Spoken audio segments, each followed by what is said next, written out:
What's up, people? It's your man Urban Lover. I know y'all probably wondering why I make a video for that Orlando Pacers Lakers game. Been busy. I just wanted to touch a couple things real quick. First of all, shout out to Orlando, man. Shout out to Orlando. Lake Show, he touched on something that I was going to actually talk about. And I'm not really going to go into too much detail on it based on the fact he already touched on it. But for those that don't watch his channel, definitely check out Lake Show channel. He was talking about Westbrook. About you can see the difference when players leave Westbrook and how effective they are when they go to another team.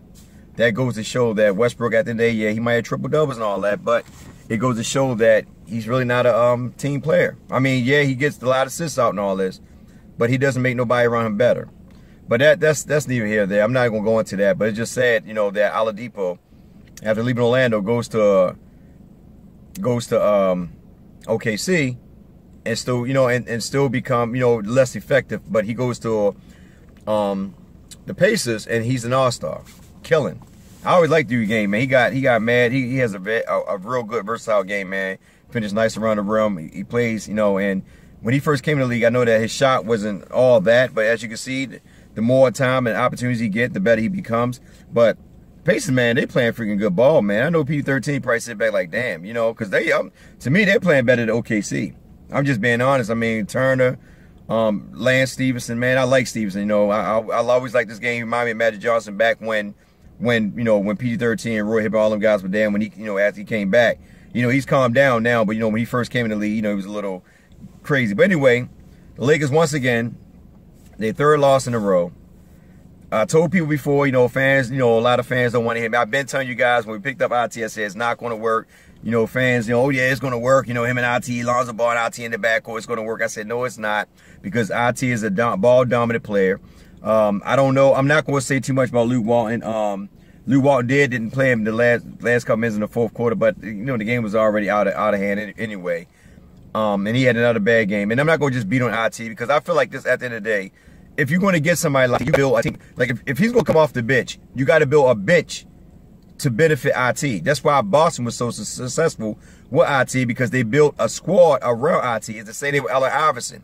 Allen Iverson, ball dominant. So what they did, they built a team around AI. So in retrospect, that's why I say IT doesn't fit Luke Walton's system, because Luke Walton only had two strategies. He hasn't deterred away from none of those strategies. He's still running the same strategy he's been running. And it doesn't benefit when you get different parts in there where you have to change it up. He hasn't done that yet. And that's like the biggest thing, you know, with IT, is that you know you got IT, you know he's a defensive liability. So you have to build a defense around him in order for him to be successful. Because with that quick switching, players are figuring it out. They understand that the Lakers like the quick switch. As I call it, lazy defense, where you don't let players fight through the screens or the pick and rolls and all that to, you know, to continue to attack their man defensively. They're just switch off and let somebody else pick them up.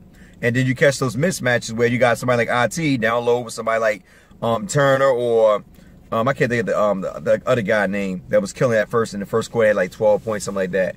But anyway, the thing is, when you switch off like that and you got IT playing somebody that, you know, that's 6'9", 7 feet, there's nothing he really can do. So you can't really blame him on those technicalities. That's on the coach, because the coach got to set up schemes in order to benefit IT. You know, like I said before, you got to play according to the player's strength. You can't play according to their weakness. And that's what Luke Walton been doing in these last games. You know, you put Lonzo Ball and IT in the backcourt. You do not let Lonzo Ball bring the ball down. You got IT bringing the ball down. He's ball dominant. Like I said before, the ball's only being passed once or twice. That's it. You know, meaning that he's having the ball majority of the time.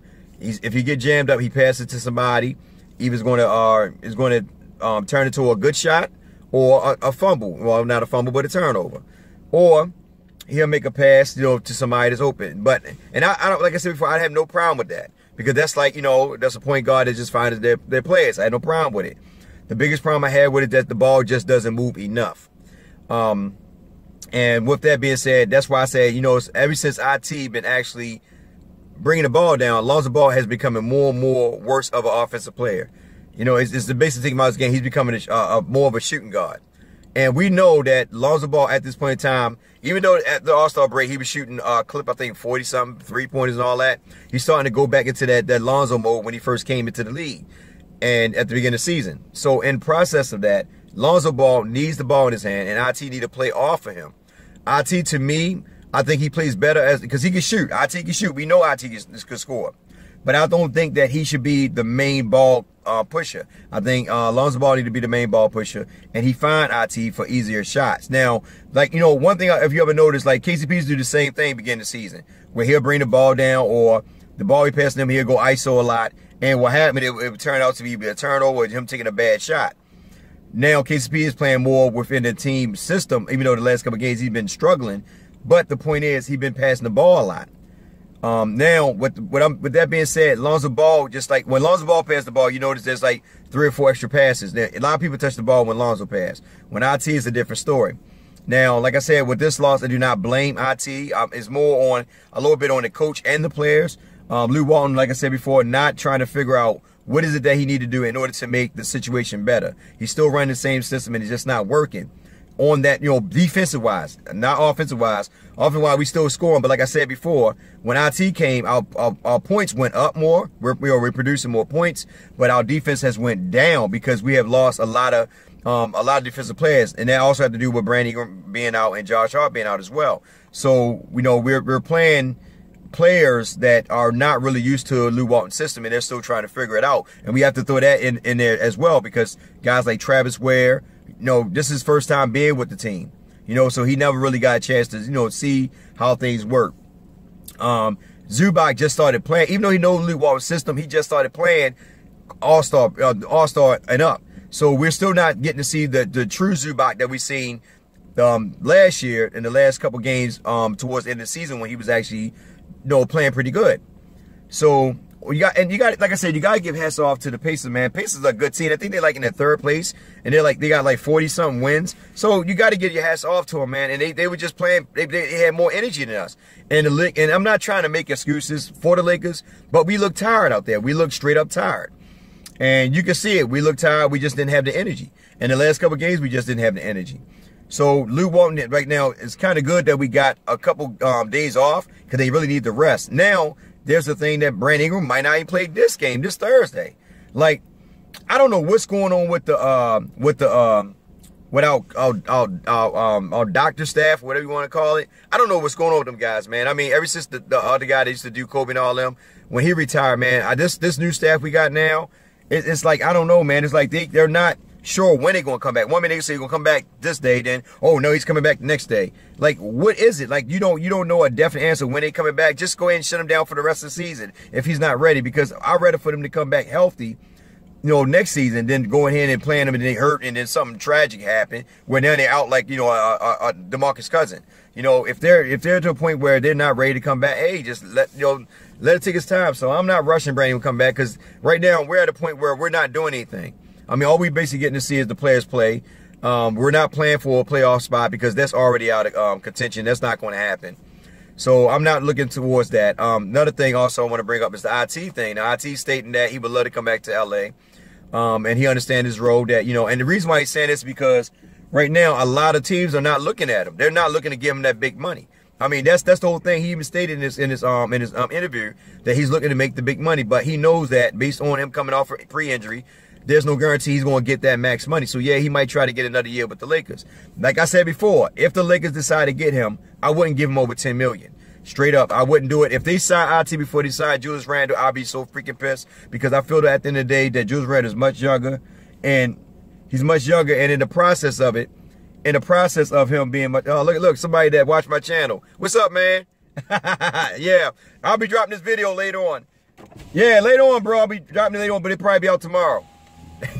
But anyway, I say like this with IT.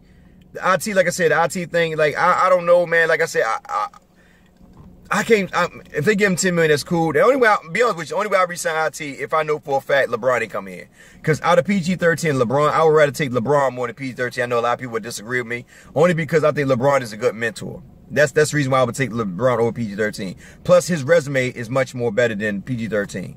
PG-13, yeah, he probably get knocked shots down. I'm not going to go into everybody had their own opinion, but that's just me. I would take LeBron over PG-13 because according to Magic Johnson, they're all going to be determined to get them an all-star this offseason. They're determined, and no matter what we the fans say, even though a lot of us fans prefer to watch the young guys develop, we got to understand the business aspect of it. You know, we know the Ball family is putting people in seat because everybody like to come see Lonzo Ball. They like to see the fabric and all that. They like to see, you know, the passing and all that good stuff. So the Ball family, Lonzo Ball, yes, LeVar Ball too.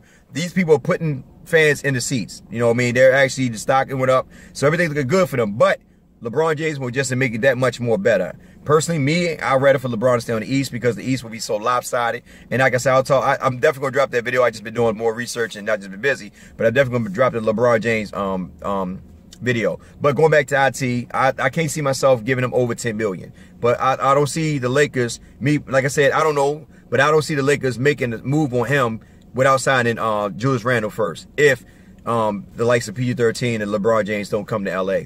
Also, what I would do with Lou Aldea, I would stretch out his contract so that way I can re-sign Julius Randle. But at the end of the day, because I also was put on the table that Julius Randle camp said they would set an extension for $12 million a year, but the Lakers turned it down because they're trying to make sure they open it up for, you know, the likes of LeBron James and PG-13. The beautiful thing about that is this. I know a lot of fans say, damn, it was $12 million, they should have went after it. Here's the beautiful thing about it. If that option is still there, like after we signed PG-13 LeBron James, because a lot of fans fail to realize somebody like LeBron James could take a pay cut. He don't have to take the max. He can take a pay cut because he got a lot of outside endorsements and all that actually benefit him more. He can take the pay cut just like Dwayne Wade did in Miami. He took the pay cut in order for him to sign the likes of LeBron James and Chris Bosh. See, a lot of fans, we get so caught up like, man, we need this big this big amount of money in order to sign these players. But they could actually take the minimal, whatever the CBA or minimal allow. Oh, damn, these damn CBA. Oh, come on, y'all. Don't start duking on my car, man. Oh, man, y'all remember the movie The Birds? Oh, get away. Look at this, man. The seagulls, they all around my car. Anyway, I got to let this go, man. I got to get away from home with these daggone seagulls duking on my car. You know, it snowed and whatever it is. But like I said before, IT, he said that he don't mind coming off the bench and all that. The only problem I had with this, because really I don't really want the Lakers to sign IT as long as Lew Walton here. The only way I don't mind signing IT if Lew Walton changed his system to benefit IT when it's coming off the bench. Meaning get some more defensive players around him and the focus on that second unit is about IT. That's the only way that I will sign IT, but you got to have defensive players to play with IT. You can't have a bunch of liabilities with IT because it's not going to work. It's not going to work at all. Like I said, right now, our best two defensive players is actually Julius and Lonzo. Brandon Ingram is out. We know we lost Larry Nance. Brook Lopez is not that bad. I know we always jump on him. He played pretty good at certain times, but we need that consistency from Brook Lopez. I don't think the Lakers going to re-sign Brook. Me personally, I wouldn't. He been the last couple games. I know this game he had 8 points. 8 rebounds. The last 5 games he averaging 20 points, which is good. And it's not. I don't have nothing against Brook.